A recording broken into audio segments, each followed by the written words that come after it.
Hi, this is Diogenes Lamp, and today we're going to talk about my new moped. Well, new to me anyway. Yeah, I found this bad boy on Craigslist, and you know what's crazy is when I was a kid, I ended up getting a Pook moped, but it was between a Motobecane and a Pook, and I always wanted a Motobecane. And as a winter project, I figured I'd pick this up just to fool around. You know, I used to restore motorcycles back in the day, but I have really nothing to speak of now.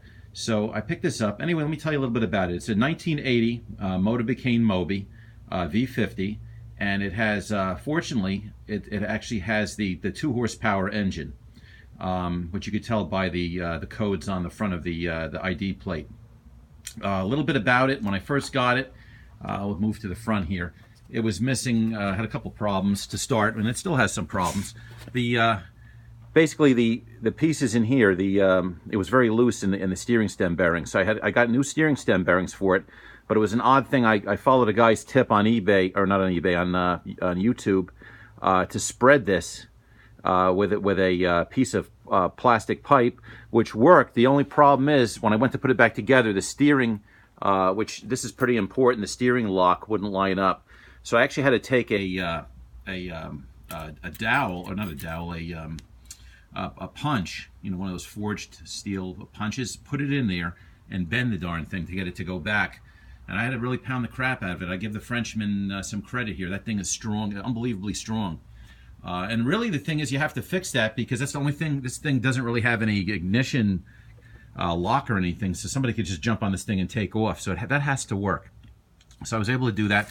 I also had a busted headlight bezel, which Myron's Mopeds out in California. The guy's a pretty nice guy. He did a great job of finding me a few parts, but I'm still not done with him yet. Anyway, I put the steering stem bearings in. Everything is fine as far as that goes. I put new grips on, which I learned from a great guy named Musty, that you stick a thing in here, you stick an air hose in here and you blow it on, and that really works good. I couldn't believe it. I blew those 2 things on like it was like nothing else. I was missing this little piece here, which I got from Myron. As far as the engine goes, I got a cold start on it, you know, just by spraying a little bit of 2-cycle in the spark plug hole. I did have to take the bolt out on this side, which is a reverse thread, and remove the cover, which has the points, and I had to get a points file and file the points. But my genuine Novi coil is obviously working, which I'm surprised about because I read a lot about that. I'm going to need a new fuel tap. I'm missing one of the adjusters for the back, you know, adjustment for the chain. Some crazy wiring here, so I'm going to have to deal with that. I don't know, you know, I'm going to have to deal with that. And of course, you know, I got the carburetor off now, and you see I'm missing a pedal. The pedal's really not missing. It basically stripped out of the arm. So I'm going to probably just tack weld that from the back, and you know, because obviously this is you shouldn't be able to see it, but you know, I'm not going to rebuild this to a showpiece. I'm going to make it nice.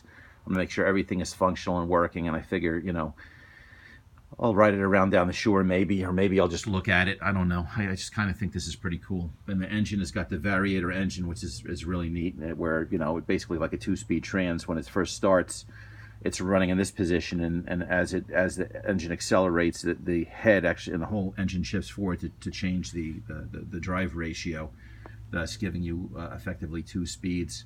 My moped that I had, which was a Pook Sport MK2 in 1978, had a 2-speed trans, which was a little bit just a regular 2-speed automatic, which was pretty cool too. But that ended up going to my cousin, and then ended up going away. But anyway, that's basically it where I'm at.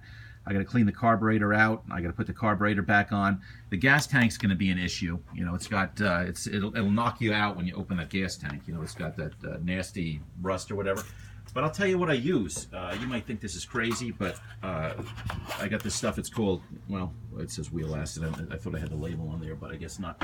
What this wheel acid does, it's wheel acid. It's used by auto detailers. It was mainly used back in the day when you would, you know, when you had like a Riviera from 1985 that had the wire basket wheels. You spray this crap on there, it would smoke, and it would remove rust and oxidation. It works really good, actually. But you definitely don't want to be spraying too much of it without a mask, because that stuff is very, very rough. You can get that from an auto detail place. But what I'm going to do is I'm going to lift the back of the bike like I saw another guy do on YouTube, and then I'm going to put it in there and leave it overnight. I've had good luck with it removing rust from other things, but basically that's what I'm going to try on that, because that's really the other than the carburetor and a couple little loose ends. I mean, obviously I'm going to need some throttle cables. I'm going to probably have to change the tires, for safety's sake, and a little bit of wiring, which is not a big deal. It looks like they probably rode 2 people on there and burnt out the tail light wire, which I've seen happen before. That's basically it, and I'll have a little a Moby to cruise around on. But anyway, I just wanted to share this with you guys. Thanks for watching, and comments, subscribe down the bottom. Thank you very much.